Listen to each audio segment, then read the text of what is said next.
Alaska যুক্তরাষ্ট্রের president Donald ট্রাম্পের সঙ্গে প্রায় 3 ঘন্টা ব্যাপী বৈঠকের পর রাশিয়ার প্রেসিডেন্ট ভ্লাদিমির পুতিন জানিয়েছেন, ইউক্রেন যুদ্ধ বন্ধ করতে হলে আগে এই সংঘাতের মূল কারণগুলো দূর করতে হবে।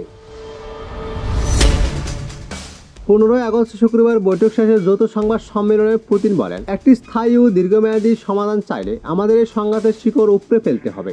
তবে তিনি এই মূল কারণগুলো স্পষ্টভাবে ব্যাখ্যা করেননি।